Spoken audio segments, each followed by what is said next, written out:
Hello, everyone. My name is Emily Brown, and I am a music education major at Berklee College of Music. Welcome to my very first podcast episode called Teaching the Teachers. Today's episode will be about fun. I have been a student for a very long time, 15 years to be exact. For those of you doing the math at home, that means I have spent a total of at least 16,695 hours of my life in school. Yeah, you heard that right. So you can say I'm an expert by now. I enjoy school so much that I decided I wanted to work in one for the rest of my life. And so, welcome to the amazing world of teaching. As someone learning to become a teacher, I've begun to analyze the classrooms I have been in. Why did I like some more than others? Why did I have a favorite teacher while others I strongly disliked?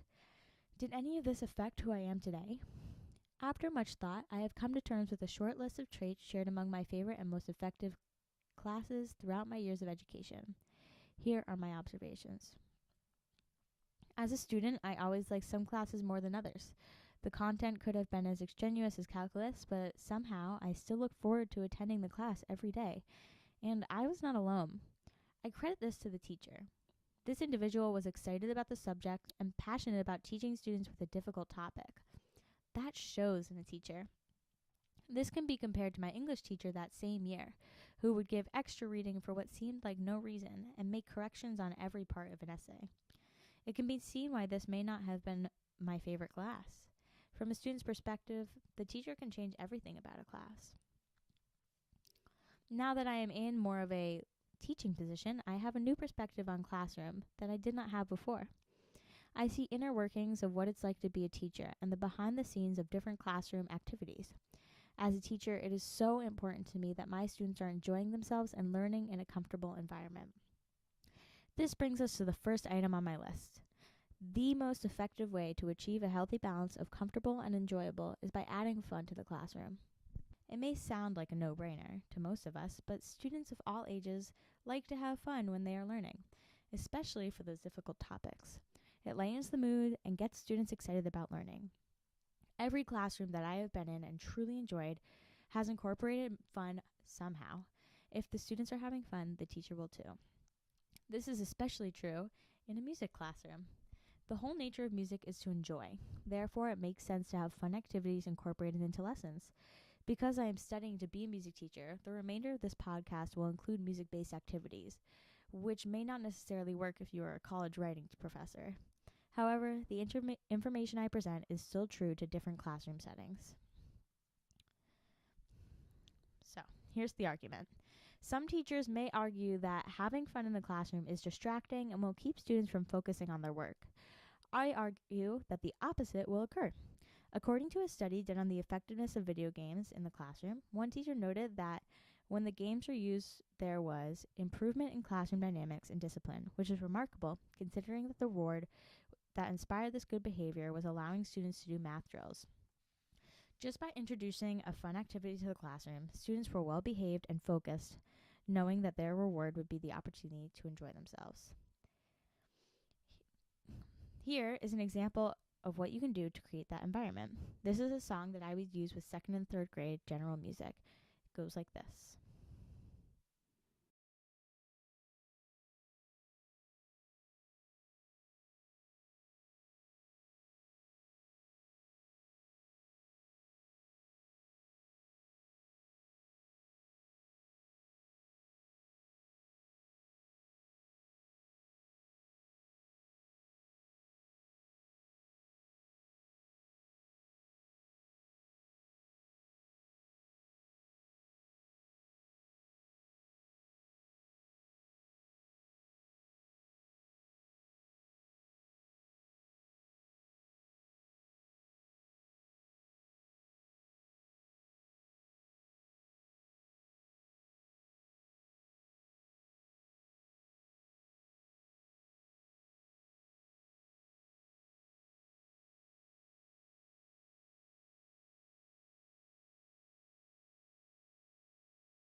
So, this may seem like a silly song, but let's look at what the students learned.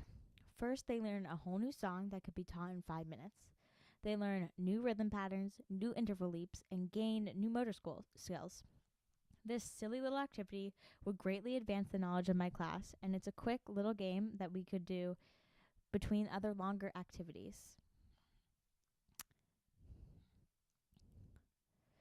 With activities incorporated into the lessons, students will remember those activities and the information paired with them. One paper I read about designing effective group activities said, "Our capability to learn depends on the extent to which the related components of our memory are clustered into well-organized structures." This may seem confusing, so let me explain. Our minds group information together to make it easier to recall. Those groups are referred to as structures. Fun activities in the classroom can make certain structures more attainable in the mind. When you think about it, it makes sense. Students are more likely to remember a fun activity than a lecture, and if that fun activity incorporates learning, they'll remember the information better. With music, every activity has some takeaway for students to learn. That could be a new song, a new rhythm, or a new movement. In this song, Hey Ho, Nobody Home, students learn an ostinato, also known as repeating a phrase underneath the original melody. Listen to the song and the both parts that are involved.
With this song, students will remember what an ostinato is because they are having hands-on experience with it.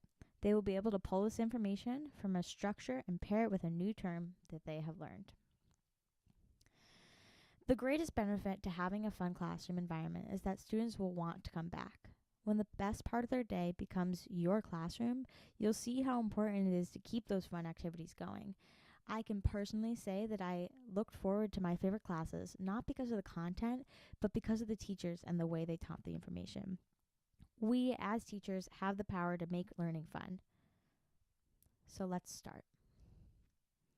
Thank you all for listening today, and I will see you next week for podcast number 2.